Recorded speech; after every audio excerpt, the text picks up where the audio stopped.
Plans for a new look, expanded European Super League have been revealed today, less than 2 years after the initial idea fell apart in the face of furious fan protests. The proposed new competition would contain up to 80 teams with no permanent members. It's been compared today to a zombie and the big bad wolf. More on that to come. First, let's hear from the chief executive of the company leading the proposed new competition, who says he wants to end UEFA's monopoly. European club football is at a tipping point.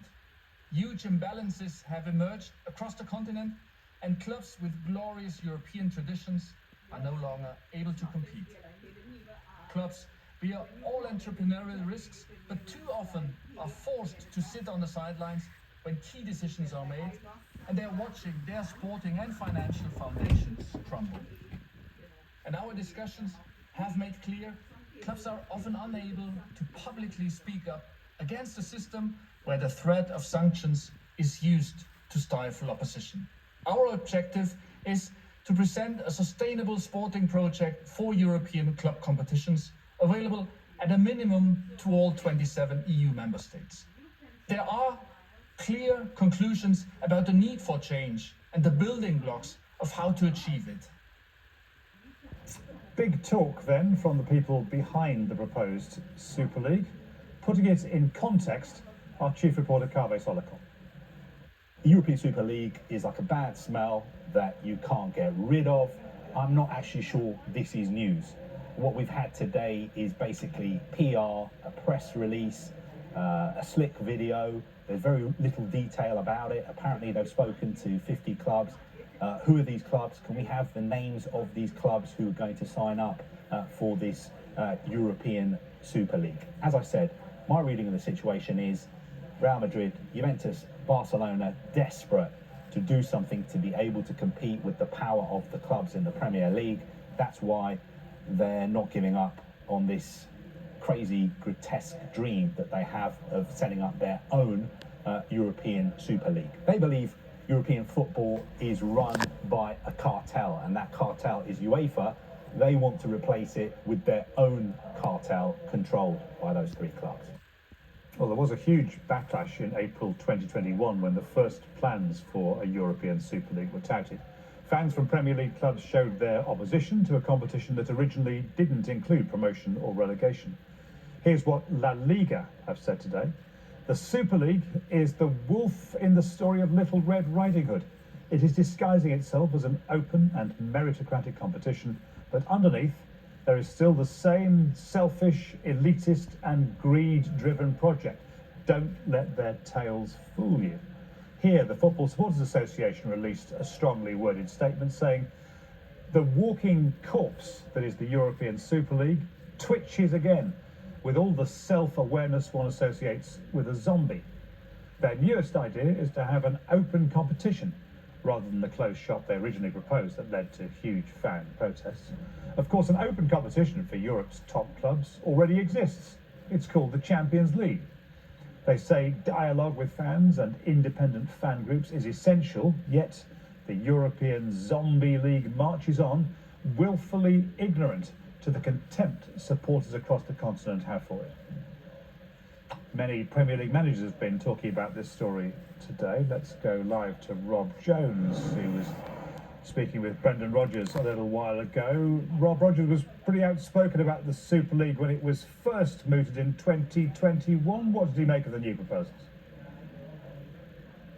Afternoon, Nick. Well, not long since 2021, so not particularly huge amount of time for Brendan Rodgers to change his views on a European Super League. And back then he spoke about the key to getting into any sort of European competition being achievements on the pitch. It shouldn't be on your historical achievements. It shouldn't be on the name or the size of the club either. It should be on what you've earned as a football club during the previous season. And I suppose Leicester are the perfect example of that, because they were the fairy tale story, one of the greatest stories ever told, particularly in English football, when they stunned everyone to win the Premier League in the 2015-16 season and then go on to qualify for the Champions League. And even in the last couple of campaigns under Brendan Rodgers, they have been the team outside of that so-called elite Big Six that have been asking questions and doing their best to gate crash the six and get themselves into the Champions League with a couple of successive fifth place finishes. So Rodgers, when he spoke today, not particularly surprised to hear of a reversioned European Super League, albeit one with some promotion and relegation, they say. But it's, yeah, he's heard about it again, and he doesn't think it's going to be the last we hear of this conversation and this competition.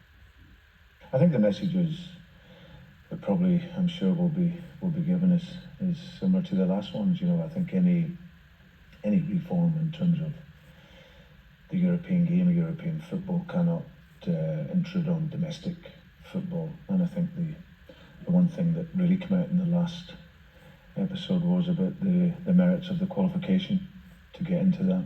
So so I think those two things would be key in any reform, whatever that would look like.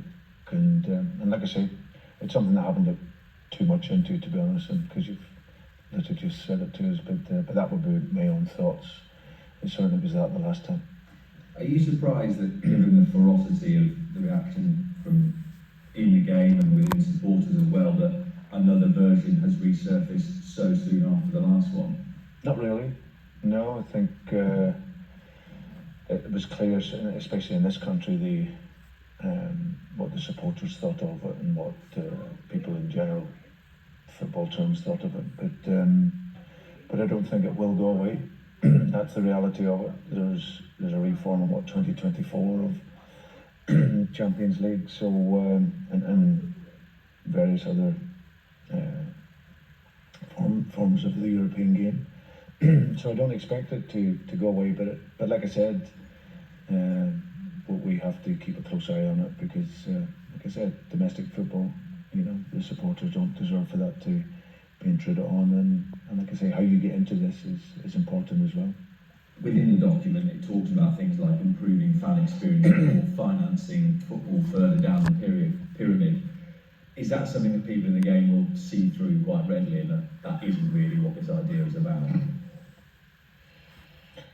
Well, I think there's probably talking about the purpose of it, but ultimately it's the financial side of the game which will allow teams to grow from. So I think that's the reality of it. But like I say, there's such a long way to go on it, and I haven't seen or heard or read too much into it. So I need to look at it and get more clarity around what the aspects are.